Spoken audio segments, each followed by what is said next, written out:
Hi friends, welcome to lovely mom and daughter channel. நம்ம ராமாயணம் கதை தான் பார்த்துட்ருக்கோம்.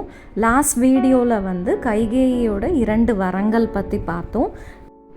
இந்த வீடியோவில் கைகேயி ராமனிடம் சொல்லும் கட்டளை பற்றி பார்க்கலாம்.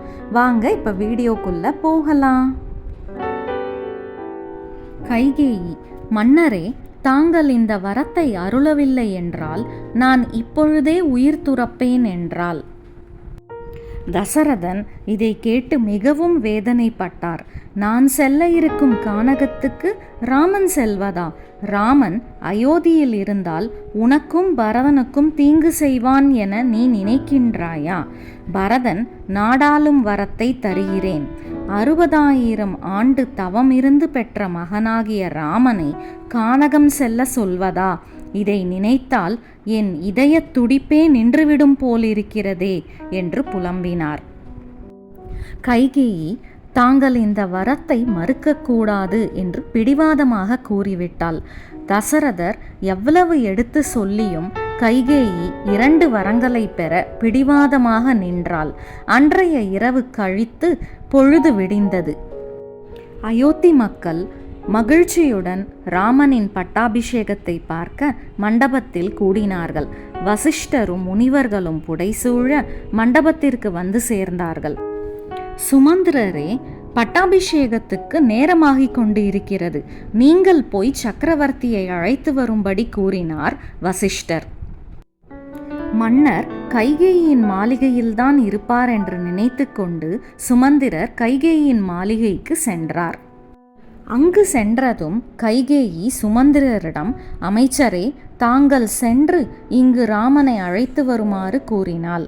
சுமந்திரர் மகுடம் சூட்டிக்கொள்ள இருக்கும் ராமனை வாழ்த்தி வழியனுப்ப அழைத்து வர சொல்கிறார் என்று நினைத்து கொண்டு ராமரிடம் தங்களை கைகேயி தாயார் அழைக்கிறார் என்று கூறினார்.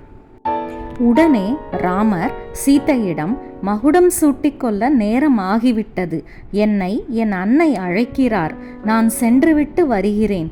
நீ ஆயத்தமாக இரு என்று சொல்லிவிட்டு தேரில் ஏறி செல்கிறார். ராமன் தேரில் கைகேயி மாளிகைக்கு சென்றதை பார்த்த அயோத்தி மக்கள் மகிழ்ச்சி அடைந்தனர். தன் பாசம் மிகுந்த மகனான ராமனை வாழ்த்தி அனுப்பத்தான் கைகேயி அழைத்திருக்கிறாள் என்று கூடியிருந்த மக்கள் பேசிக்கொண்டனர்.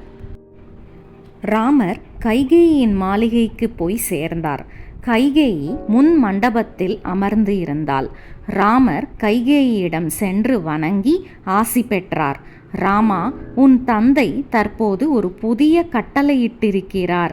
அக்கட்டளையை நான் உனக்கு சொல்லலாமா என கேட்டாள். ராமர், அம்மா, தந்தையின் கட்டளை தாய் மூலம் அமைந்தால் அதைவிட மகிழ்ச்சி வேறு ஒன்றுமில்லை. கட்டளையிடுங்கள் அன்னையே, உங்கள் கட்டளைப்படி நான் நடப்பேன் என்றார். கைகேயி, ராமா, அயோத்தியை உன் தம்பியான பரதன் ஆட்சி செய்ய வேண்டும். நீ 14 ஆண்டு வனவாசம் செல்ல வேண்டும். இது மன்னருடைய ஆணை என்றாள். இதனை கேட்ட ராமர் அளவற்ற மகிழ்ச்சி அடைந்தார். ராமனின் முகம் பூக்களை போல் மலர்ந்தது. லாஸ்ட் வீடியோஸோட லிங்க்கை நான் டிஸ்கிரிப்ஷனில் கொடுக்குறேன். பார்க்காதவங்க பார்த்துட்டு இந்த வீடியோவை பாருங்கள். அப்போ தான் உங்களுக்கு கதை புரியும். தேங்க்யூ ஃபார் வாட்சிங். பாய்.